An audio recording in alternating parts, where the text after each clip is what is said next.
Book. Thank you. Real life, real life, not our imaginary life, not our false life, not the one we project, not the one we wish we had, but this real life with our real realities of continuing expanding and contracting.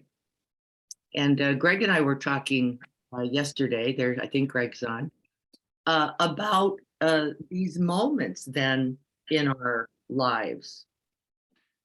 We're right in the middle of the constriction. We wake up right in the middle of the harsh thought, the blame, the you're just a dope, the solidifying or the fixating, right, that we do for ourselves first and then others. We can go, wait a minute, this isn't helping. If nothing else, we can get to I've already done this, right? This is the nature of our habits that we're going to look at, these three essential hindrances that we're going to investigate together today. But really, rather than to try to get rid of our unpleasantness, the constriction, the tight chest, the sweaty, clammy feeling, the heart beating, we could use it then, says Sharon, in our real life as a source of awakening. Rather than get to something else, this is our habit, right? Rather than be some other way, we can actually use the very hindrance itself as our awakening bell. We're going to be doing that this week. Can we find ourselves in the moment of contractedness, constriction, judgments, condemnation, shame, blame, judging, not liking, not wanting, right? These are our basics. Or as she says, completely checking out. Any of these moments are usable, aren't they? We don't know how to use them, but we have to say, right, is also true. We're going to look at chapter 2 again and finish. We don't know how to use them because right from the experience is an appraisal, and that appraisal is, this is not good. I don't like this. This is not pleasant. I don't want this. And we run. And she also talks in chapter 2 then about, where do you run? Do you run to caramel corn? Personal favorite. Do you run to your favorite coffee shop? Lots of them in Encinitas. They're everywhere. You could just be, right? You'd never have to look at anything. You could go from cafe to cafe. Do you run to work? Do you run to accomplishing, achievement? Do you run to your practice? We can even do that. We can use our practice as a way to go, get me out of here. And then we get angry at ourselves, the practice, and the teacher, right? Blame her. And by the way, it's no problem. Blame me. For what? This doesn't feel good. If she did it better, it'd feel better. If she said the right words or she said none, then I could just rest in equanimity. So don't we? We're doing it all day long. And so in our real lives, what's the bottom line? Real life is a continuing ebb and flow, right? That we're mostly resisting. Is it true? We're mostly in resistance. How do we know our suffering? That's how you know. It's that simple. I didn't want that. I didn't want to be sick. I didn't want to have a sore throat. I didn't want my husband to be coughing all over me for 5 days. Right? I didn't want it. And of course, but real life, this is her book. Real life says, then how do I show up in my own body with my own heart mind to the challenges, to the realities of this ever changing life called we get sick, and then some of us get better, and then we get sick, and some of us die. Right. And that's the truth, right? And we're all going to be all of those. And nobody likes the design, right? Because we're really, what's the truth? We're really resistant to the realities of our impermanence. And yet, what moment are we in where it's not true? The ones we like. and the ones we don't like. So we're going to look at that today. I had some key questions for you last week, and I'm wondering if anybody had a chance to review them and if you have any thoughts about them before we go forward. Were you able to catch any of these moments? Anybody? Raise your hand, put a hand up. Anybody able to catch any of the moments of contraction? Yeah, I was also. Was anybody, the suggestion is what? Once we catch it, can we at least stop the propulsion, the compelling nature of the habit to open your mouth, to shut down? Was anybody able to do that? I saw it, and then I didn't do what I always do. Libby's nodding, me too. Anybody? I didn't do what I always do. By the way, I didn't come up with anything brilliant. Did anybody? I did not. I didn't. I did not come up with the most loving, most compassionate, most wholehearted, most enlightened action. I did not. But I didn't keep causing harm. And I get goosebumps over that. I didn't cause the same harm. Yay for me and yay for you. I'm going to read Denise. I just caught something from her. Denise, let's get to that and see what you've got to say. I observed it, acknowledged how it felt, and surrendered to it. Yeah, the surrender is what? Just opening to the truth of it. It doesn't mean we let it carry us away, right? We don't go into the hole. We don't go, this is it. There's no point. Life has no meaning. It's tempting, right? Because we get to see it a lot. But really, what's the truth? The truth is, okay, it's here like this.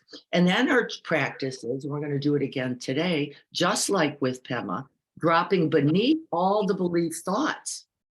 It should be like this. You should be like that. Life should be its way. And we have billions of these things, most of which we don't even recognize, right? We're going to see if we can't drop beneath to do what? Abide in our humanness. Abide in our humanness. Because if I can't tolerate mine, I sure can't tolerate yours. And then you've got to be different. And then you've got to be a meditator. And then you've got to be somebody who has a spiritual practice. And then you've got to be somebody who has my politics, which, by the way, I don't even know exactly what that is. Right? Whatever I've grabbed onto and solidified, you have to be that as well. Or life is a problem, and then you are a problem. And then, or I am a problem. And then that mind, as we know, don't we? That mind has no capacity. No, I mean, none for kindness, for care, for compassion, for patience, for generosity. It has none. All that thinking takes you away from the truth of your suffering, your goodness. And now what are we working from? Some theology, some philosophy, some believed thought that doesn't typically have merit. How do we know? Because it just swarms up here. That's how we know. The one that swarms down into this heart space, into the breath space, trust that. And mostly I notice what? It's contracted. This one, look, the next one. I ran out of mayonnaise yesterday, by the way, making egg salad. Pretty small moment, right? And I thought, shit, I don't want to go to the store and get mayonnaise. I'm supposed to be making dinner. It's my day. I'm assigned. I don't want to. And I'm thinking, what do you do? What do you do? Well, I didn't know what to do. I just knew I'm now feeling contracted. And I just sat with that for a little bit. And Libby actually said, "Are you making egg salad?" And I said, I don't know. I don't actually know if I think I'm supposed to, but I don't even know if I can get there. And I sat with it a while and I thought, you know what? I don't have to make an egg salad of 25 eggs. Our family eats a lot of egg salad. I don't have to do, Maybe I'll just do 6. I got enough mayonnaise for that. And you know what? It'll be enough or it won't be enough, or then we'll do something else, right? And it was only from the mind that was working with acceptance. And the acceptance wasn't the amount of mayonnaise. What was the acceptance? I'm this tired. I'm this worn out. I've already had a long day. I keep coughing. What's the best thing to do? And actually, remember what I said on Saturday, what is best for me ultimately is best for all beings. Isn't that amazing? Isn't it amazing? It's best. And I thought, you know what? I'm not going to do it. I made actually probably one of my better egg salads because I threw a little pickle juice in, stretched that mayonnaise out. My husband went, oh my God, I think this is like your best egg salad. And I was like, yeah, maybe. Right. But we don't give ourselves space for this, do we? No, we don't. Not for the reality of our real lives. And then we get into judgments and shame, right? But our work today, as we finish chapter 2, is to keep remembering, if I am not present to my own suffering, one, how can I get what I need, not only from me, but others, but an even larger part, how can I potentially be available in the loving way I want to be for all those others just like me who don't know if they're going to make egg salad either. And we take these moments for granted, don't we? We go, nah, just an egg salad moment. Not really. And so we're going to practice today with that. Yes, it's a continuous Thousand Island works. Yes, it is. And the good news is we have each other to keep doing it with, because alone, I don't know. I'm not too confident I've got what it takes, by the way, all on my own to do this. I am very confident that with loving others, compassionate others, caring others, I can hang in there for a while. I listened and shut up, Chris. That's what I did.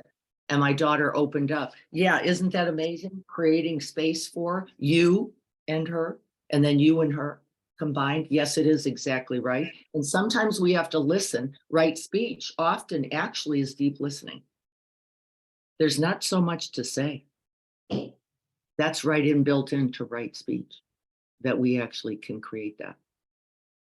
Let me read this one. This is from Siobhan. First, I needed to acknowledge that no, I don't want this to be happening. That's right. And be okay with that preference, right? And not judge myself for it or make myself wrong. That's right. Then I could open to what is and be with that. That's exactly right. Initially opening to what is.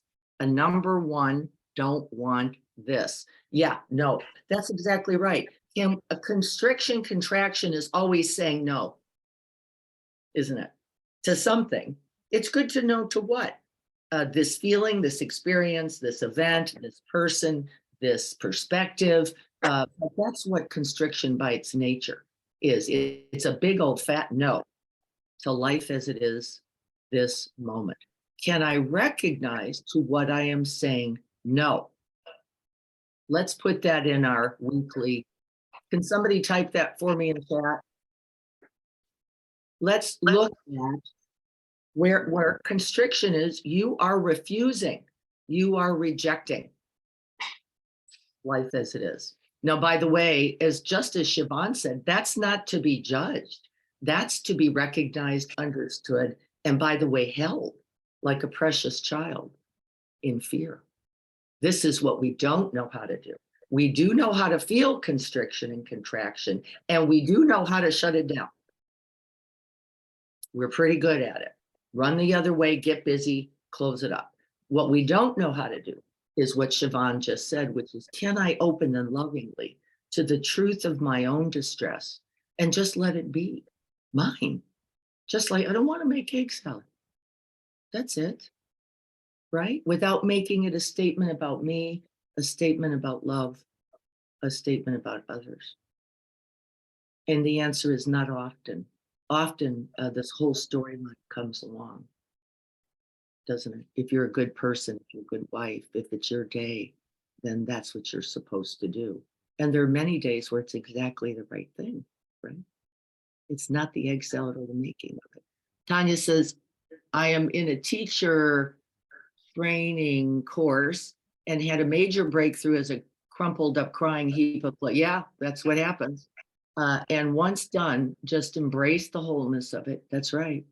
And myself and others just like me. That's exactly right. That's the worst case scenario. That's all that happens. So, what are we running from, do you suppose? Hmm. If really what happens is we feel the pain, we experience the fear, we recognize our human.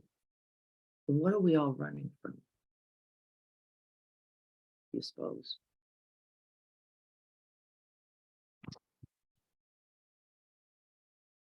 Thank you. Look where we are refusing and rejecting and saying no. That is the practice, isn't it? Because where we're saying yes, even when we don't like it, by the way, it's going to be workable. What's interesting, the neuroscience says you have the mind now to contribute something towards the good. Isn't that lovely? From that non constricted, non reactive state, just beginning with you, you now have the brain and the mind to contribute something to its resolution to the end of suffering, not the other one. The raisin brain has no ability. Isn't that amazing? So then we often say, and I know I do, there's nothing to do here. And that's right from that brain. There is nothing to do with this, right? That's never true, is it? It's never true. But it is true from that mind that says, in contractedness, I cannot see the possibilities, the potential of this moment and my life in me in it, or you in it, right? Running from our fears. Boy, don't we? As fast, as furious as we can. We're all big movers. Okay, so with that, let's practice together. Find yourself in a comfortable seat. I'm going to have to work on this for a second. I'm going to take one step.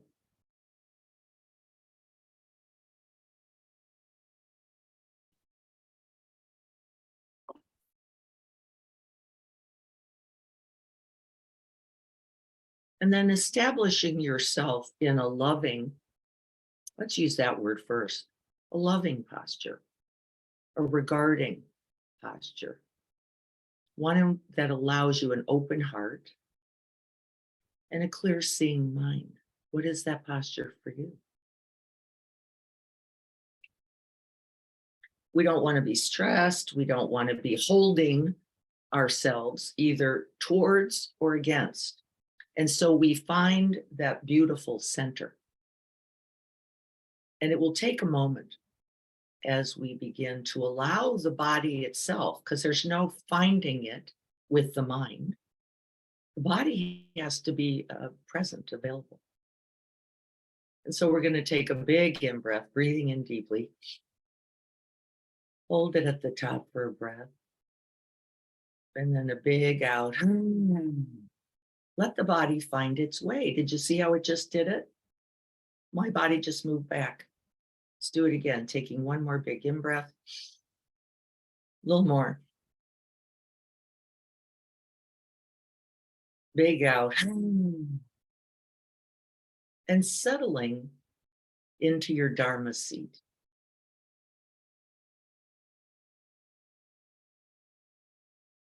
Now, we often think of this as the seat we have taken, and that's half correct.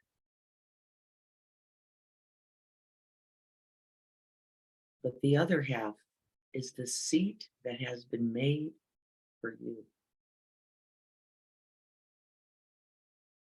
This seat, this place in the family of things that is made just for you.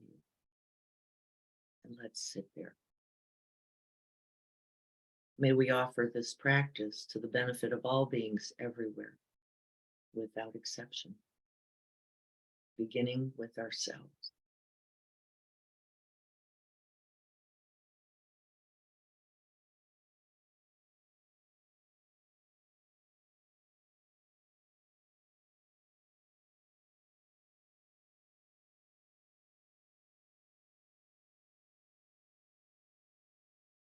and just finding the sense of the whole body sitting.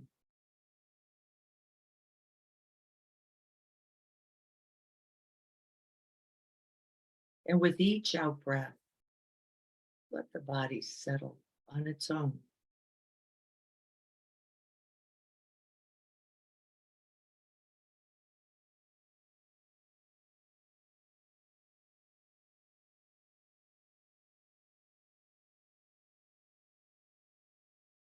See if you can then sense that gentle universal sway of the breath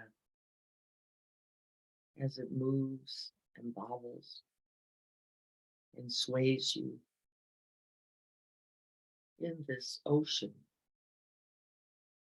of awareness.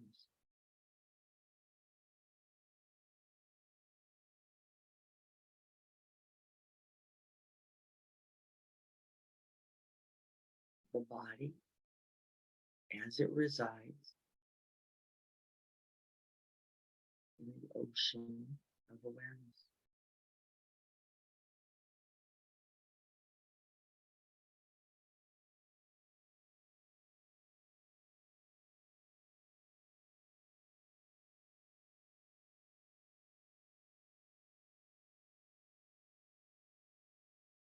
We're going to breathe into the ocean of awareness, allowing that big, extended, expanded breath beyond the body.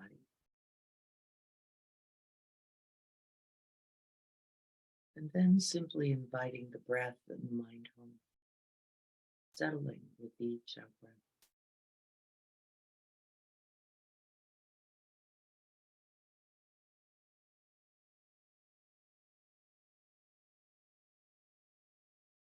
Expanding and contracting with each breath. And just feeling the sensations.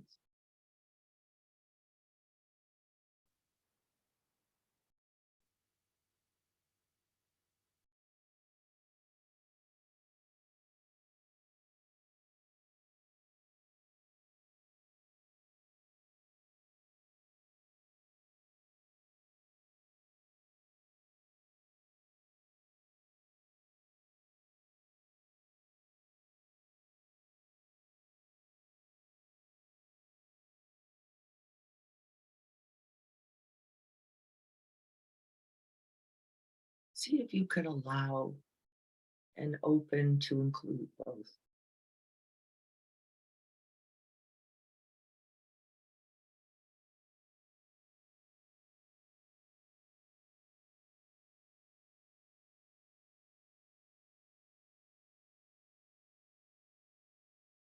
We're inviting non-resistance, no struggle,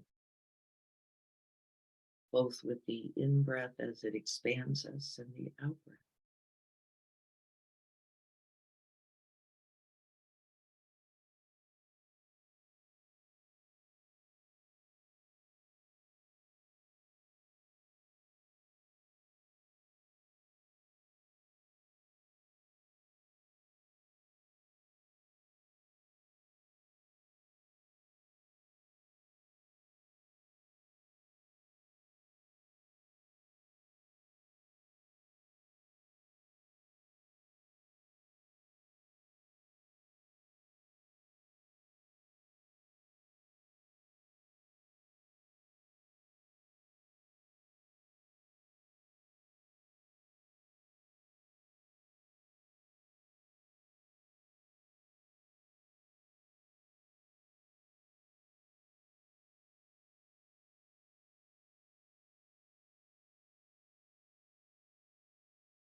And as we rest in the wave of the breath, we notice the habits of mind. And there are several kinds of thoughts. Many of them we simply allow to appear and dissolve along with the breath.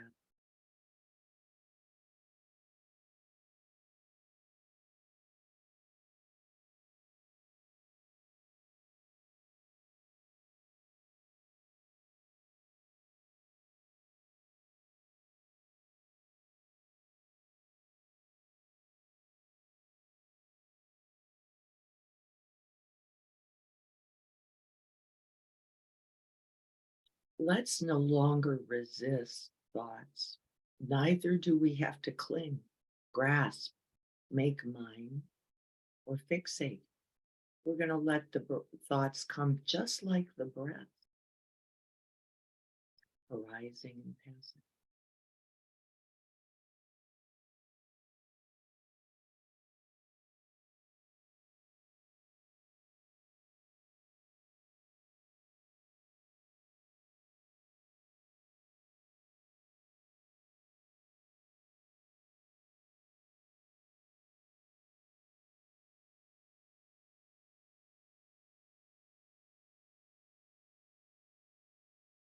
See if when a thought comes, you can let it come. And when it goes as it will, let it go.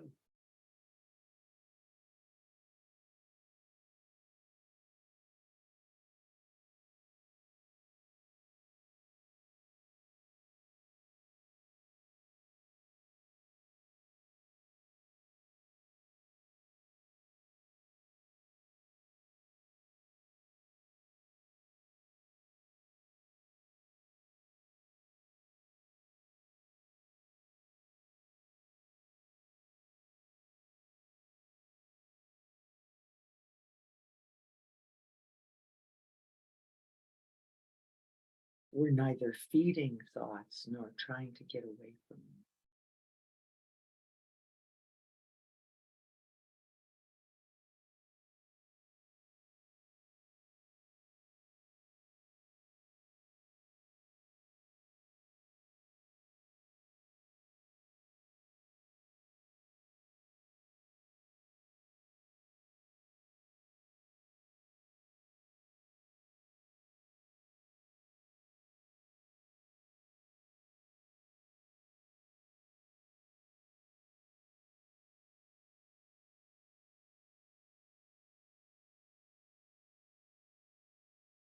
We stay grounded, centered, and stable in the experience of the breath as it waves and moves through the body.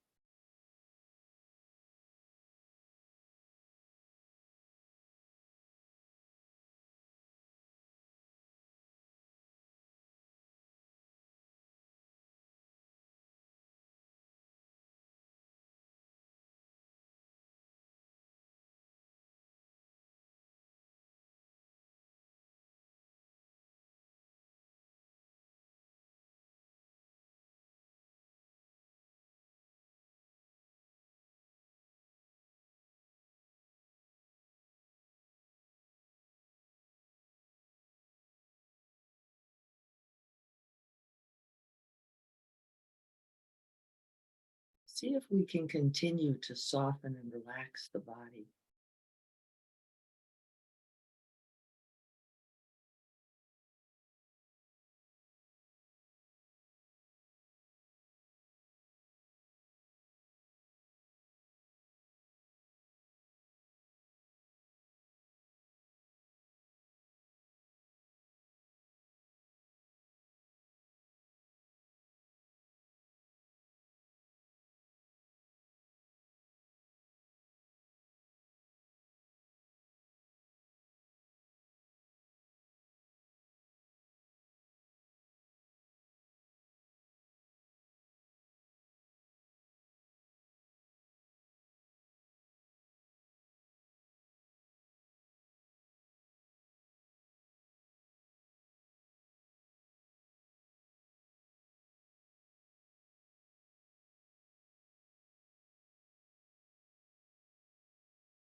And from that larger scape, we're going to begin to sharpen our attention a little, uh, gathering attention, letting the breathscape become our primary ocean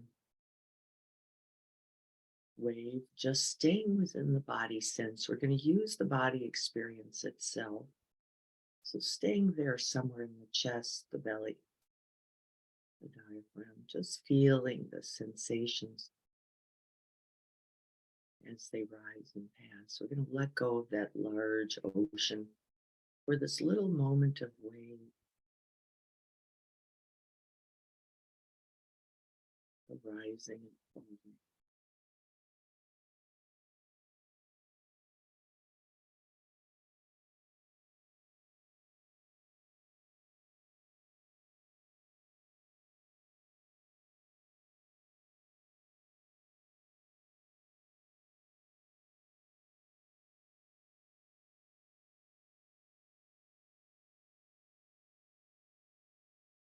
Feel aspects of the breathscape that feel open, available, calm, and receptive.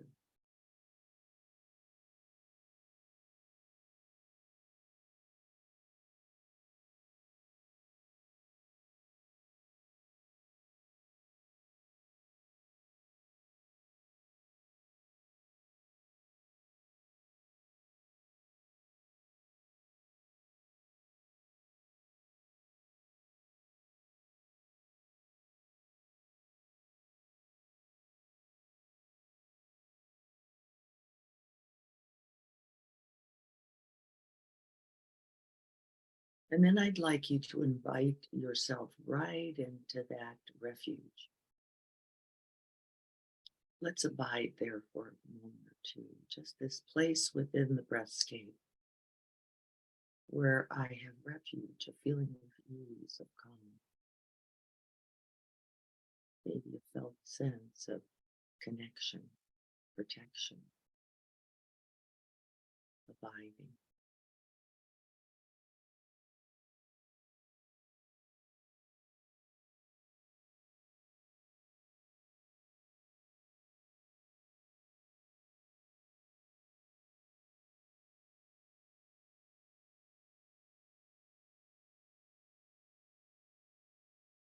And no matter the quality of the breath, no matter the material or the objects of mind, know that this place is always available to you and is available now.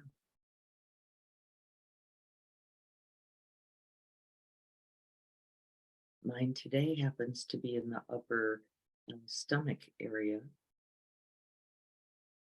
and I'm not questioning why, or I just can feel a sense of spaciousness, of connection there.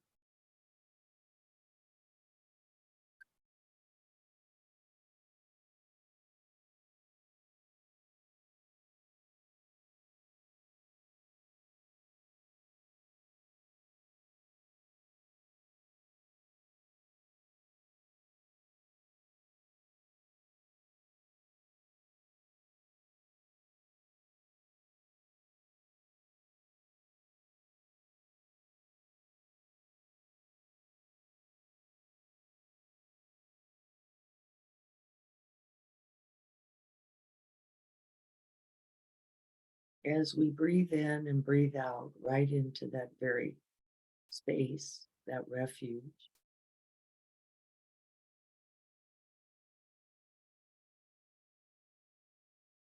I'd like you to call to mind one of your moments of contraction, of constriction over this last week, something that's somewhat mild or moderate.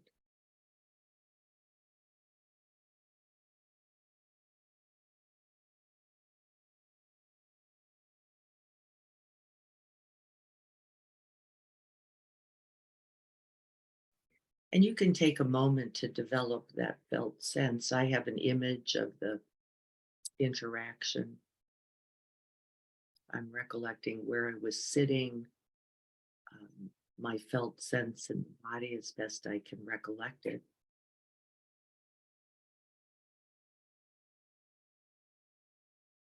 And then calling to mind any particular thoughts.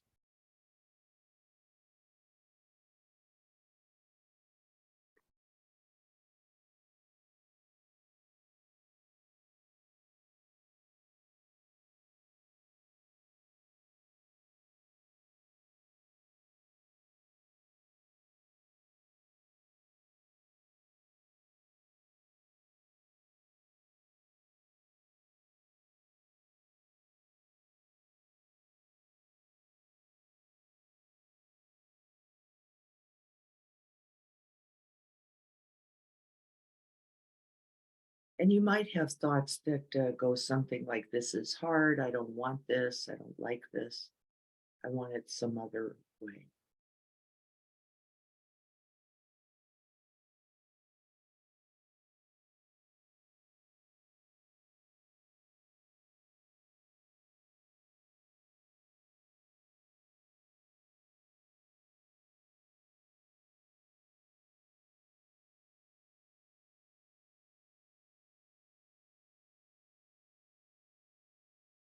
And see if you can stay with yourself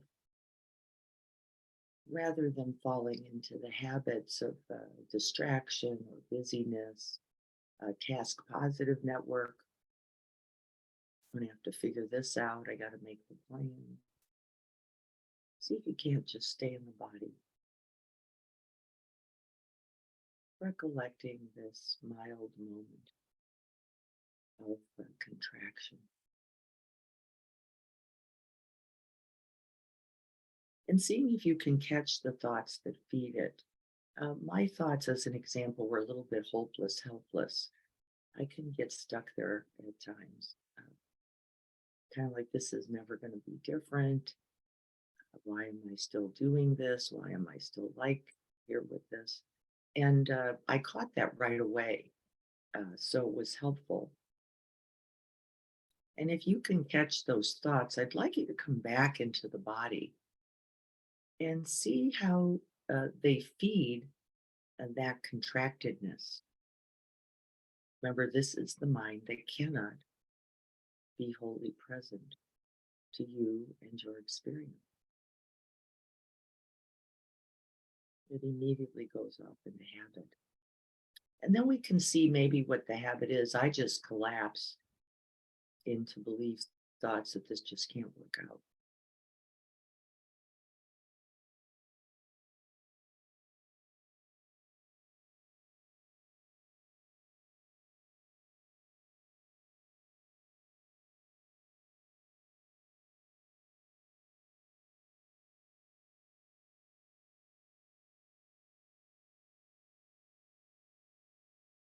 See if you can pick up the quality or the characteristic of those thoughts. This happened, I know, by the way, for me, because I agreed with myself not to do my old thing. I was like, nope, I'm not going to do that. My other habit. And then I had to see, oh, there's another side to this habit. It's helplessness, hopelessness. And it was very informative.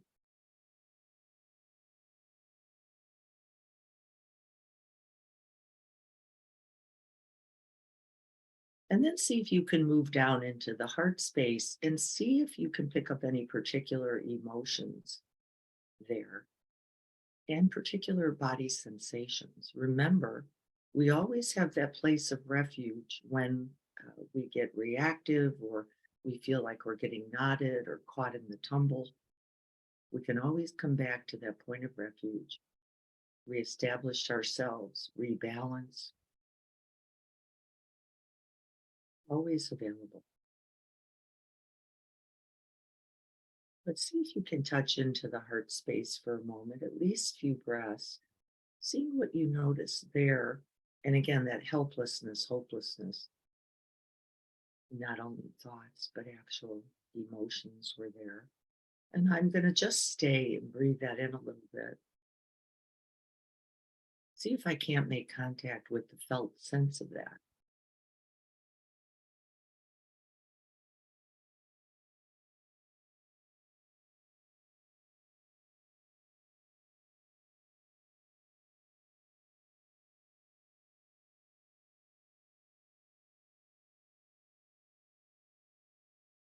This is what we're all running from, this unpleasantness, this not wanting, not liking.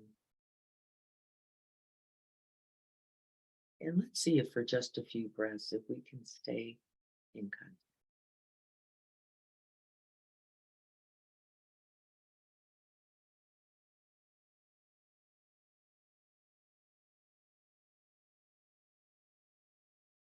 Open up both the front and the back of the body. Breathe space and room around this sensation. We're not trying to get rid of anything. Neither are we falling into the storyline, because remember that mind cannot see clearly. But can we simply, with care, with compassion, with loving kindness, just breathe with, be with, whatever this is. You may not even have a name for it. It's just fine.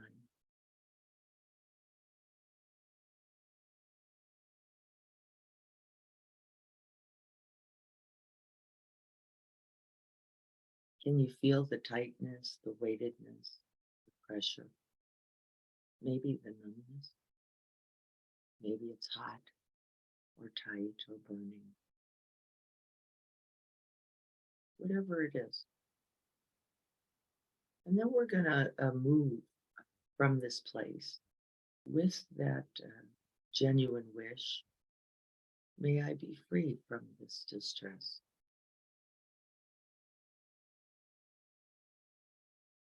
Breathe in that wish. And then we're going to go back to our point of refuge for a few moments. See if we can't create a little more space and room. See if you can find that spacious place within the body. And if you can't, open yourself back up to that ocean of awareness, that big, vast ocean in which you are simply bobbing in and out.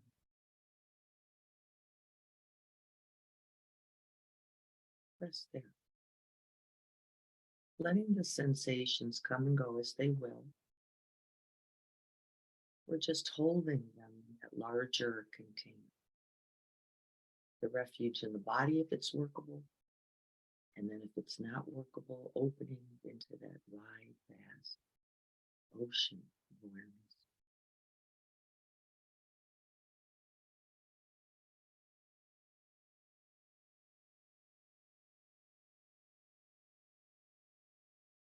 And this is the place where we can always, with recognition, with acceptance, and with that gentle inquiry, invite that question: what is needed now? What do I most need right now? And I'm realizing that I just need a little soothing. It's okay.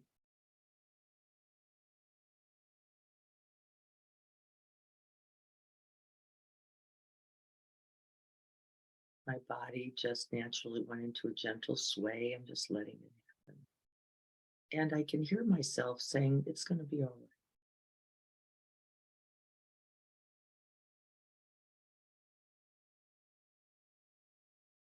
See what you have available in this vast open space, in this ocean awareness, heart mind,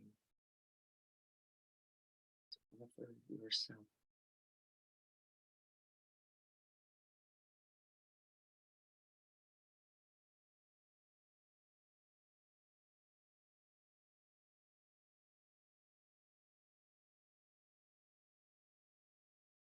We're not trying to get rid of anything. We're not trying to make it better.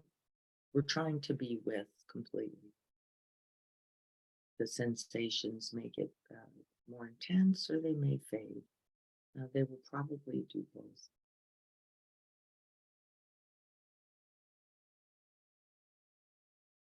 But there is enough space and room in this bodhisattva heart mind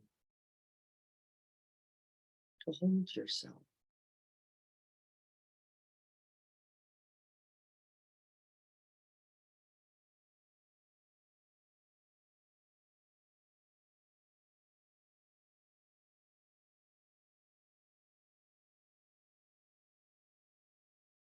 There may be a sadness, a fear, a pain,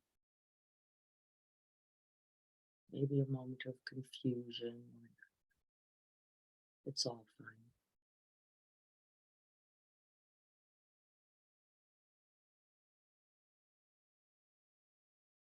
You can offer yourself those phrases. May I be well. May I be safe. May I be free from affliction. May I cause least harm. May I have the strength, the perseverance, courage to be with myself.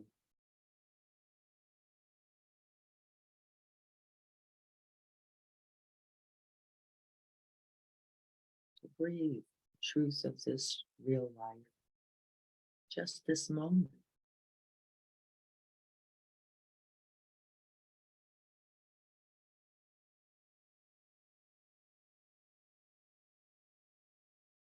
Remembering we can always place our hands on our heart, on our belly, or other parts of the body that invite a feeling of presence, of kindness and compassion.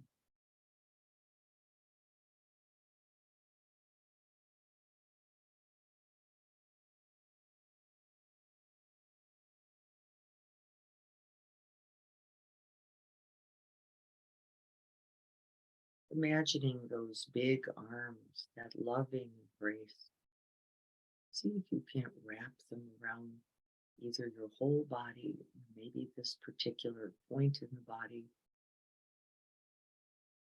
offering yourself loving presence.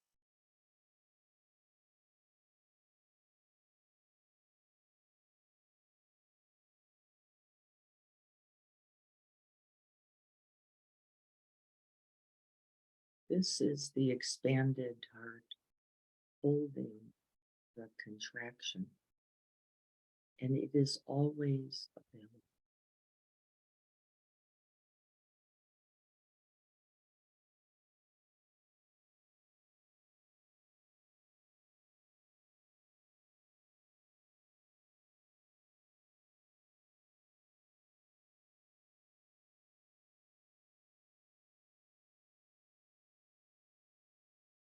And then opening a little wider to include the whole breathscape or that ocean scape, and just letting the body move gently.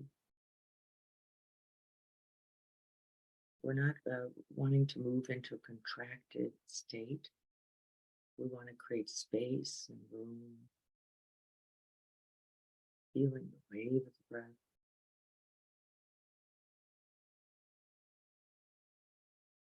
The vast space that's available all around us and within.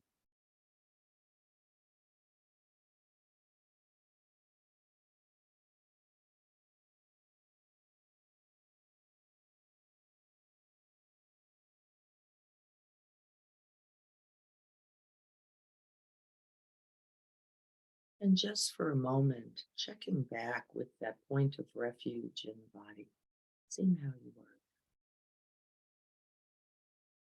That place of ease, of calm. Maybe it's within, maybe it's all around.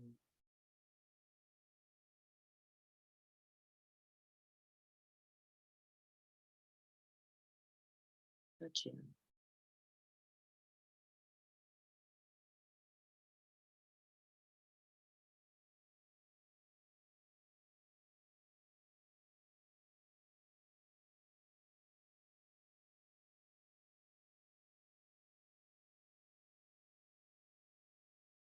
May we all be happy.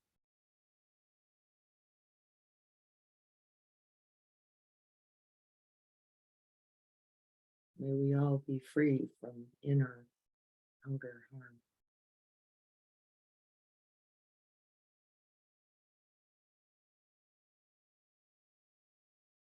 May we rejoice and be glad for this precious human life and all that is being offered to us.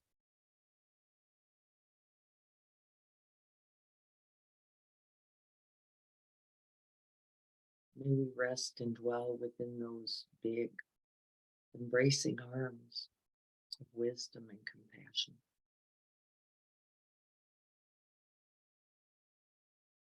Safe, free, protected from all affliction.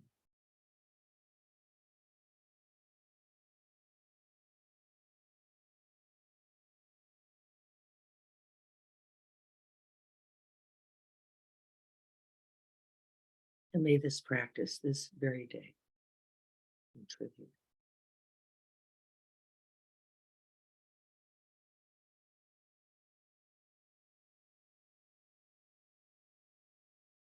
So be it.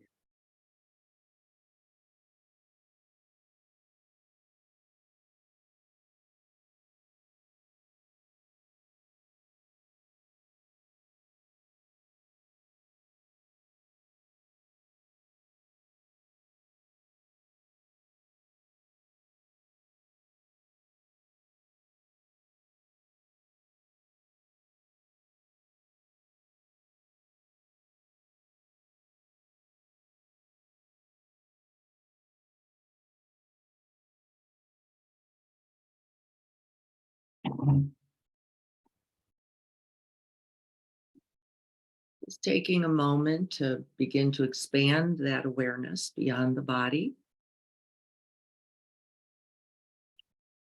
feeling into the body. We don't have to leave the body. It's nice to bring it along.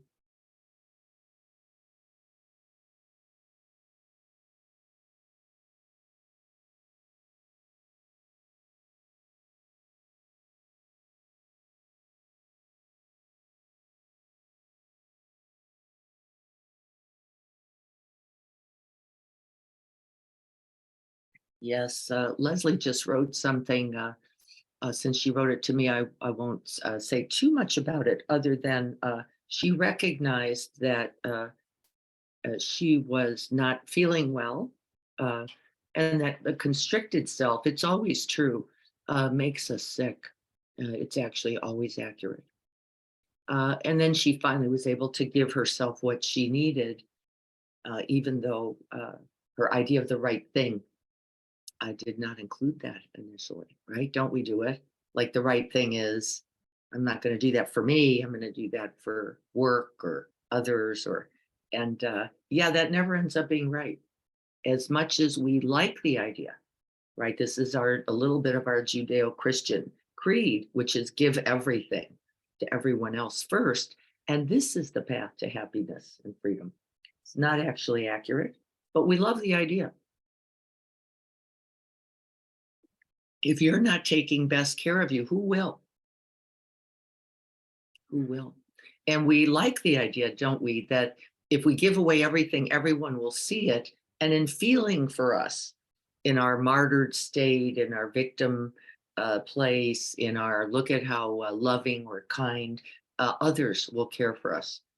This is the anthem of codependency, isn't it? I'll take care of you so that you finally see my goodness and take care of me. Whoops, whoops. We better see the goodness and the worthiness and the deservedness in ourselves so that we can also see it in others, even in our constricted states, right? Doesn't make us more or less deserving.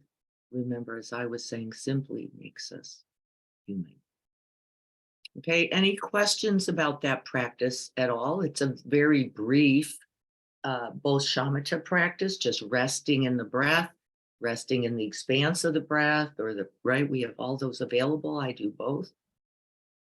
And then seeing if we can't find, call to mind that moment of contractedness. Somebody might say fear, somebody might say small mind. You know, those end up being somewhat judgmental. Um, so I want to be careful about that because yes, it is true that the mind in its pain and in its fear will contract. Uh, but there is always, as I said in the meditation instruction, there is always the mind and heart that is there that can also hold it. Honestly, it's true. It is always there. even when we don't yet know how to employ it. And sometimes we don't, right?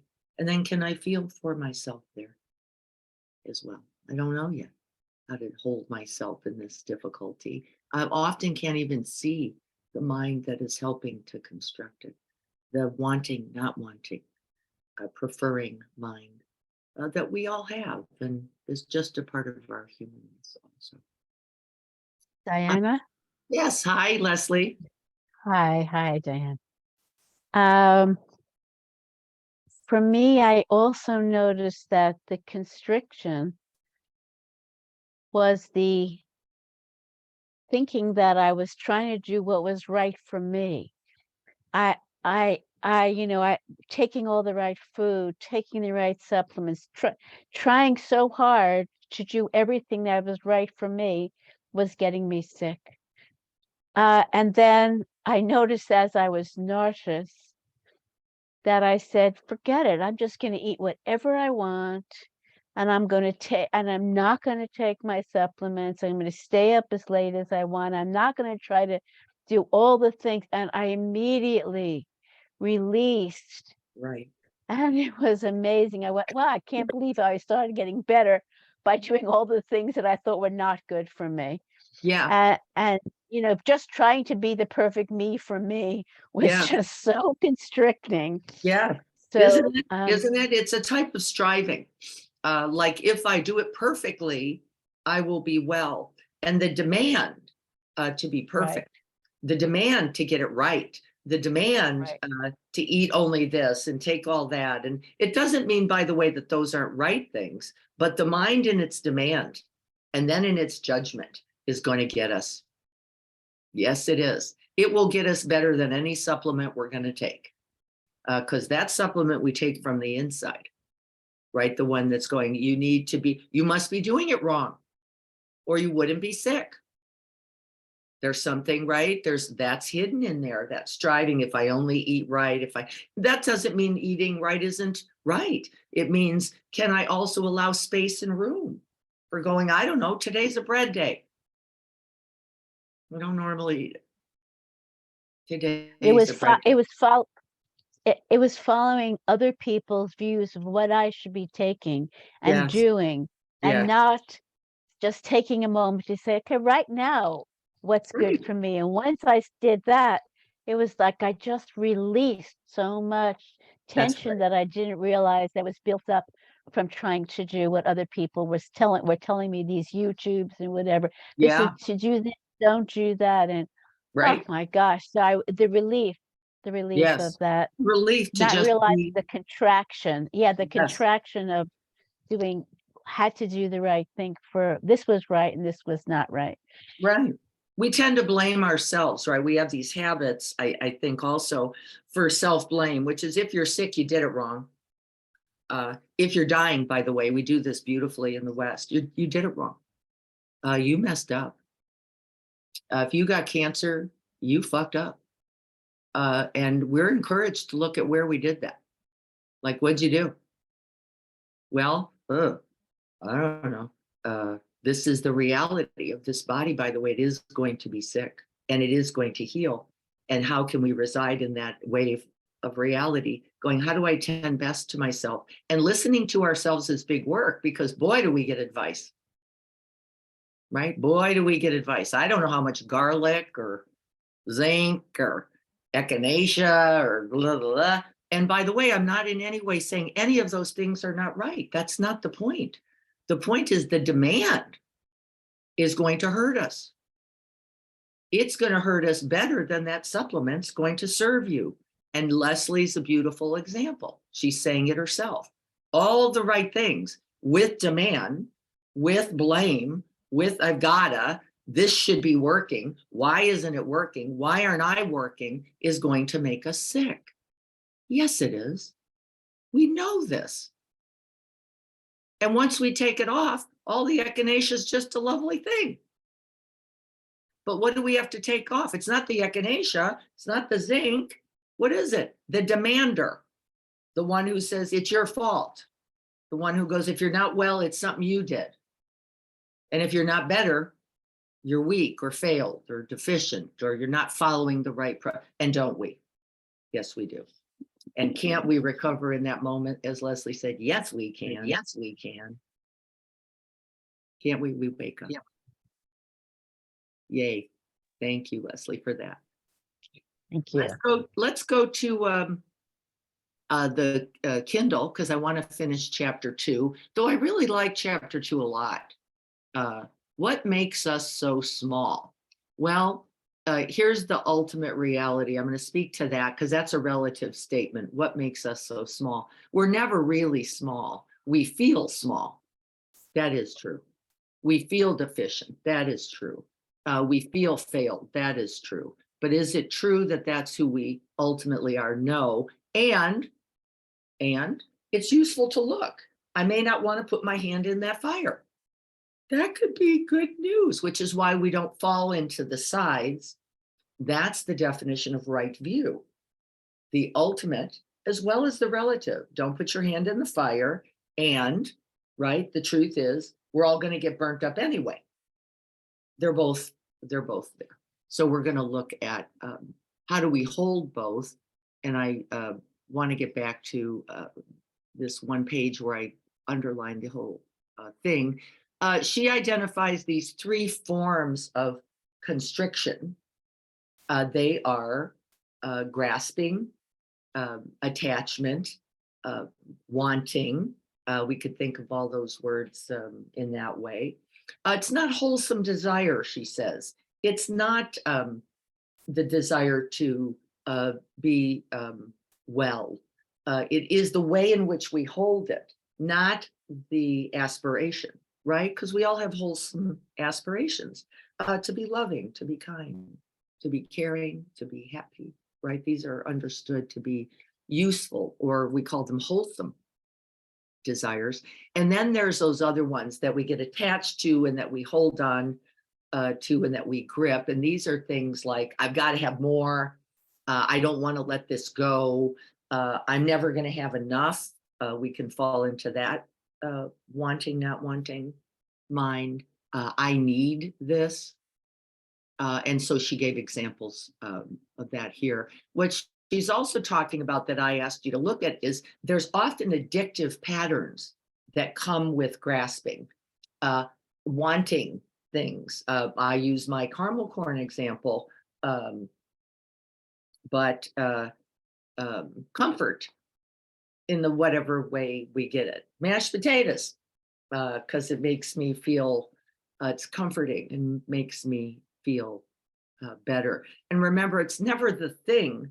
We have to be careful not to be condemning of the objects or of our desire for wanting relief. This is not the problem. You have to just really check in. Is it really offering you what you need? As Leslie's example, maybe all the right things with demand are never really going to be healing or good medicine.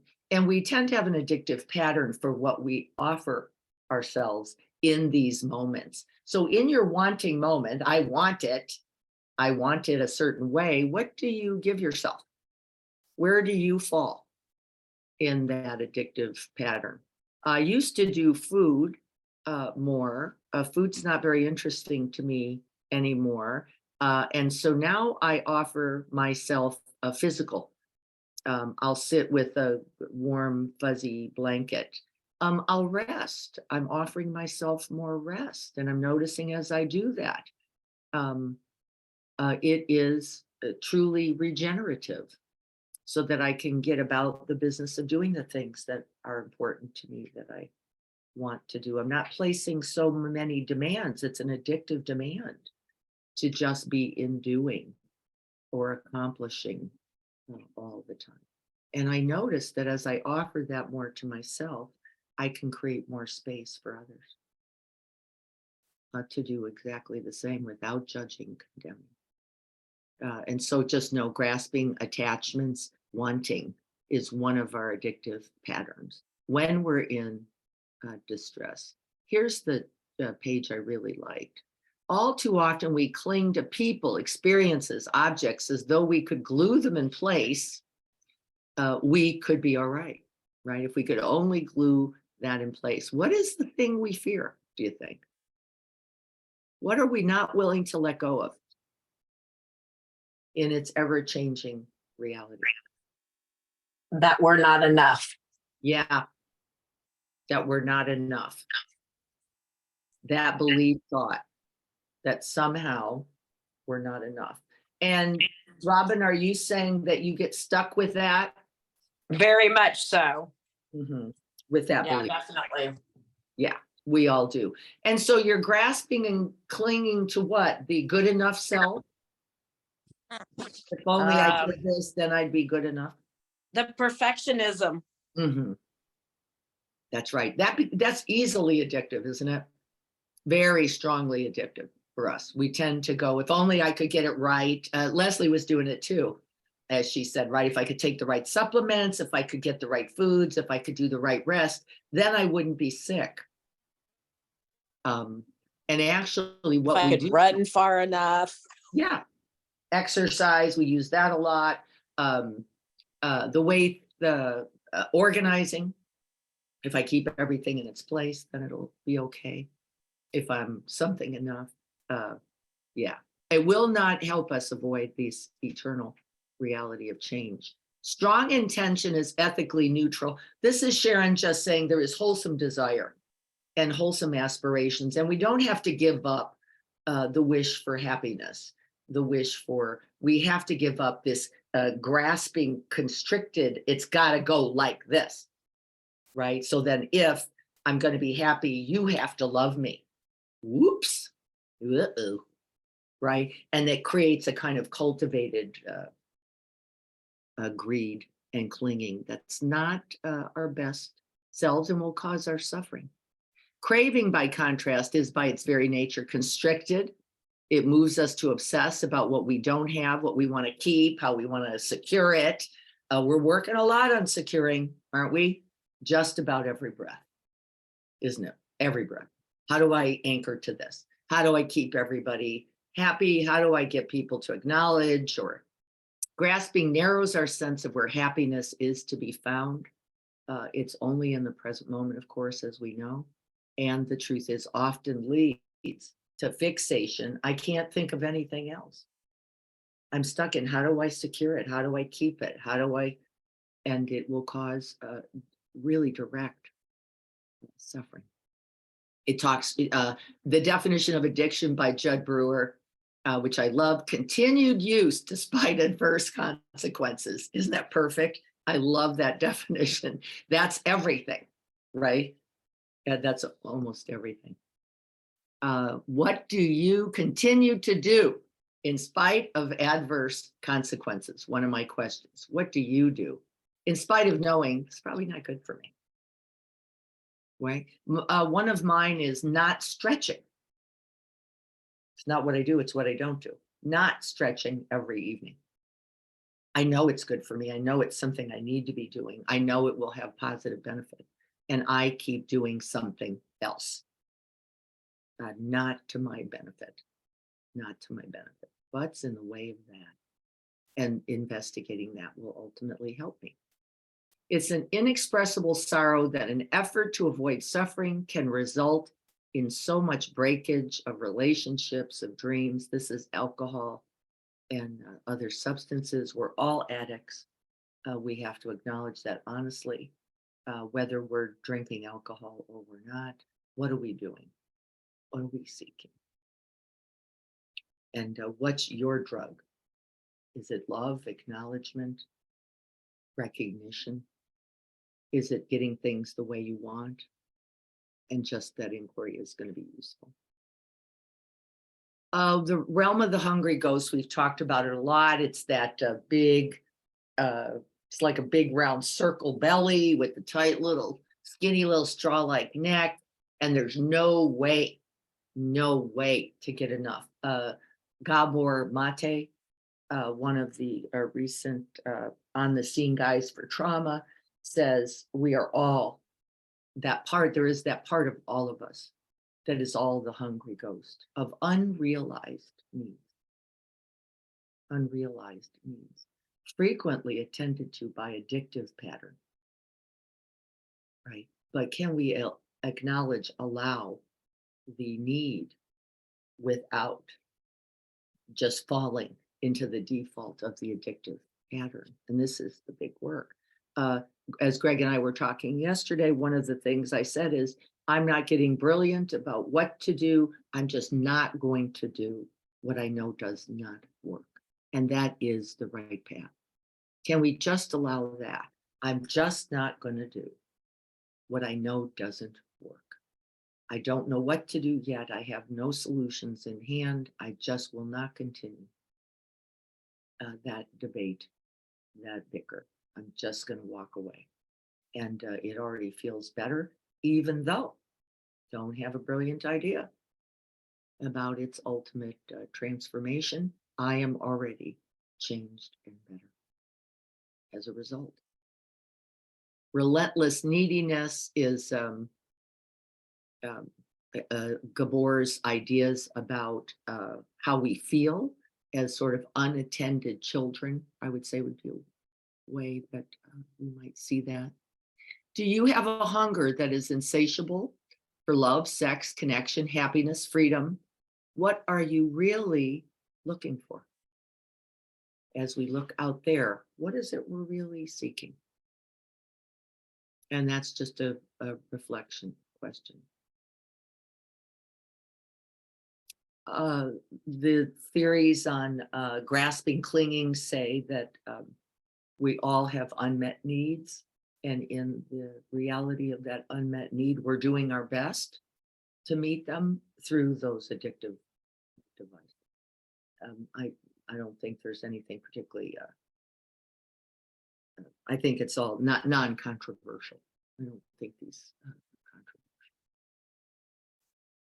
controversial. This was an example of someone who was the drug of choice, using their drug. And I think it's useful to know what your drug of choice is. Busyness, accomplishing, control, whatever that might be. Sharon says here something I thought was important. Not every story has a happy ending, or certainly not the ending we wanted. But the discoveries of science, the teachings of the heart, and the revelations of the soul all assure us that no human being is ever beyond redemption. I think that's important. I think it means that maybe we're not beyond redemption either. It isn't really about somebody else. That even in our fragileness, in our vulnerability, in our pain, we are not hopeless. And we are not hopeless, even when, as in my example, we can feel that way. Can we center our attention on a few breaths in a row? That's what we did today. Even if we're right in the middle of a conversation or a meeting or a surge of craving, can we acknowledge and then respond? Can I be with myself as the beginning? Where can you practice taking these few breaths each day? Where can you go with that? They did the urge surfing practice. Rather than do the thing we most habitually do, like eating the caramel corn, turning on the TV, going to find a way to be more perfect, can we create space or take a break? And can we just work with the experience itself of the craving, dropping into the body, just feeling the impulse, we call it, volition, and seeing if we can't just abide in that ever-present, ever-available breath, because the craving itself will come and be and change and go. The answer is not often, not completely. It's a training. And yes, it is. It takes some time and practice. Can I not make that phone call just to check? If that's my habit, to make sure that everything's okay so that I can feel comfortable. Can I urge surf with the breath for a few breaths? Here's a few questions she invited. What does it actually feel like in the body? Where is it uncomfortable? What is so scary about the experience? what is the mind doing? I got to get out of here. Get me somewhere else, create a different situation. This is unworkable, untenable, or painful. What do I really need here? Is the right question. So that's grasping. And aversion, what she really is saying here, excuse me, is that anger is an energy itself, and that energy is actually quite useful. The energy can be directed ultimately, once we know what's really happening, can be directed towards change or towards care, or that the energy itself is not the problem at all, but there's also a contracted energy in it, and we don't like that. So we often misuse the energy by expelling. And we expel, guess where? Where we are blaming the something for our distress, rather than this is my distress. What do I need to be doing? How do I care for myself? We blame and expel. Over there, I want that gone. I want that changed. I want that to be different. And often it has a quality of energetic quality. Looks like frustration or anger or judgment or pushing away or rejection, condemnation. And rather than that, can we stop that? And then feel the energy in the body, and how might we now use that very energy in order to care well for ourselves? If you are yelling at another, under any circumstances, by the way, it doesn't mean you don't set boundaries. It doesn't mean you don't take action. It doesn't mean you don't do what you need to do, but make sure that that is the work, not first, right? The first work is, what do I need? And often it is creating a safe space for ourselves first. Can we give ourselves permission to feel things? We begin to view our mind states almost like weather, things just simply coming and going, no matter how unpleasant, no matter how much we don't like it. Can we be with our experience fully? And we need energy for that, rather than projecting it onto another. Can I bring it home to myself? And yes, when I did, I noticed, ooh, there's a helpless, hopeless feeling here, actually here, that I need to attend to, rather than to disparage, judge, be critical of the other. We don't want to we don't want to disparage feelings. All feelings are simply constellations of thoughts and body sensations. We don't have to get rid of them at all. They're all workable, by the way. It's not because they're not, actually. It's because we have learned how not to attend to that pain, that distress. We have learned how to go off into our addictive device. And so aversion and anger, particularly for women, I must say, rather than take ownership of the experience, I think we tend to shove it down and then do other destructive things with it. I think it can be a strong female habit. Our culture does not tolerate anger in women very well. The gift is the energy itself. This is the point, and we can use it skillfully. She talks some more about the low smolders of aversion, the not wanting nature. Can we spend a couple of minutes being with it? I would say that would be my instruction. Rather than defining yourself now as some angry, failed, or deficient person. Can you ultimately feel the vulnerability of our humanness that lies just beneath it? In my case, as I said, the helplessness or hopelessness. Can we feel how enclosed it is, how claustrophobic, cramped, constricted? When I do that, I find my mind laced through with hopelessness, loneliness, not a very generative or supportive quality. This is what often is under all of that rejected, forced and blaming energy, our own fears. of not being sufficient. Resentment, I liked this recollection.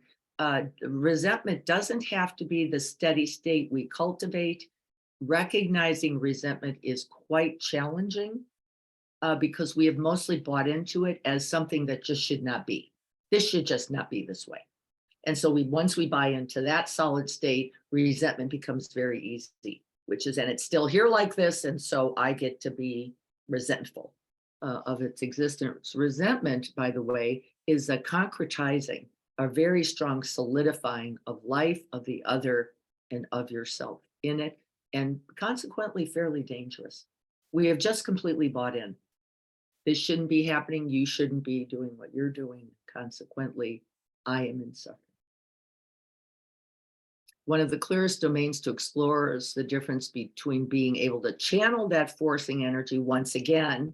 Can we access the energy in anger and offer it in some loving way? I think first to ourselves.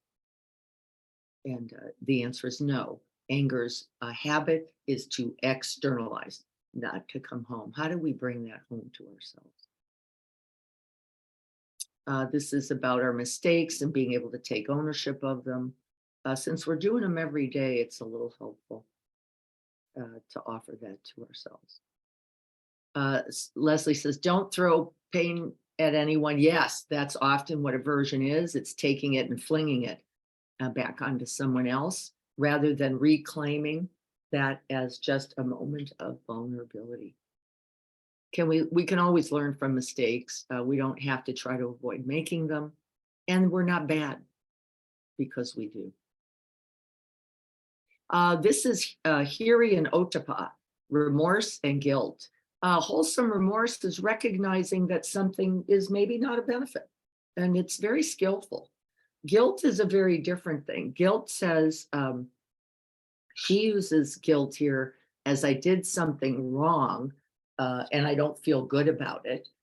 There's a healthy version of even guilt, that's that remorse cycle, versus shame. And the shame says, I am inherently bad as a result of this mistake, as a result of this humanness. And we can easily fall because we are unrelenting in our perfectionism. We're unrelenting in our propagation of shame. We are a shame-based society, for sure. We really don't tell the truth about our humanness or our vulnerability. There is also a kind of guilt that I don't see as helpful, which is really taking responsibility for everything, which is making ourselves way too big. We did whatever we did. The thing we did may not have been skillful. We were blinded. We weren't clear seeing, but we tend to take on a lot, like all my fault, and then make ourselves all bad and go into shame with it. We have to be a little careful, I think. It's beautiful to take responsibility for your part. I think that's skillful and can be useful in making positive change. Healing shame. The brain filled with shame cannot learn. Sharon talks about this. We're stuck in our habits from that point of shame and blame and get concretized and solid. The mind that does not disparage us, our actions, speech, thoughts, desires, or fear, and does not deride others for these things either. A mind that is aware of the joy of committing to causing no harm, that's one of our base aspirations, yet realizes that love and compassion are better catalysts for change than shame or fear. I don't know if we can get out of the fear. I do think we have some authority over what we do with it. Can we not just default into shame? I think that could be skillful. What did I write here? This is our prayer and vow for the week. Can we catch ourselves moving into disparaging guilt or shame-ridden belief thoughts? And can we give ourselves a break, a few breaths without just buying into them? Can you hear yourself moving into that? I am not okay. I am deficient. I needed to. And can we give ourselves a little space? That is the practice for the week.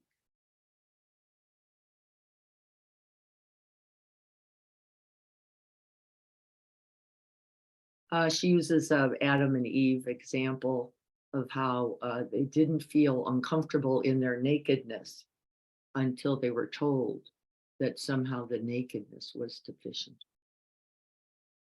And then they could no longer tolerate themselves and ultimately acted not just against themselves, but against God. Don't we? Don't we? All right, I'm going to let the rest of you look at this. She does a lot with shame and delusion, and we all know delusion. It is that complete shutting down. I don't know where I am. I don't know what's happening. I'm disconnected from the body. I'm in a state of complete don't know and confusion. That's just a state. That's not who we really are. And we can use it skillfully because we can get pretty numb. We often use our addictions to get to this. It's numbed out. How are you feeling? I don't even know or care. What'd you do? I just ate a 6-pound bag of caramel corn. How are you feeling? Nothing. Right. And so delusion is something we often use as a way out of our distress. Not really. Not really. We're going to go on then to chapter 3, being with difficult feelings. We're already practicing that, aren't we? We're already working on, can I be with myself in the body in that moment of constriction? Can we catch the constriction in the mind or body, right? Or in the heart space? They're all useful. We're going to look at chapter 3 next week. The practice for today will support us, finding refuge, breathing towards the difficulty, the contractedness for a few breaths, rather than either falling into addiction or into aversion, into delusion, or into grasping. Can we just breathe for a few breaths? And as Pema said, any action that is different is good. Any action that is not just in the impulsion, in the impulse and volition, it will break the pattern and it is good. So I'm looking forward to practicing, continuing my practice with that this week. My practice is say nothing, say nothing. I'm noticing it's going pretty well. And no, I have not found the solution completely, except that I can feel more for the despair or the distress of everyone in that moment. And I know that that is good. I know that's good. All right, everyone, be well. Blessings to you all this week. May we all be happy, safe, and well. And may you take good care of yourselves in whatever way your wisdom mind says is best, right? Nobody knows ultimately better than you what you need. You're so welcome, everyone. Thank you. I look forward to being in the garden here this Saturday. We have Mike Shook coming into town. I'm very excited to see Mike. He's going to be here for a few days. I'm really jazzed. We are going to be gathering our food, by the way, both on Saturday here and then by Tuesday at Carrie's, because we're going to be making a delivery to St. Andrews this week. So if you want to contribute monies, go to EMC-giving on Encinitas Mindfulness, or send me some money and I will go shopping for you on Sunday. All right, everyone, you're so welcome also. Thank you all. I'll write this up a little bit so we know where some of our practice points are this week, and I will send you this recording.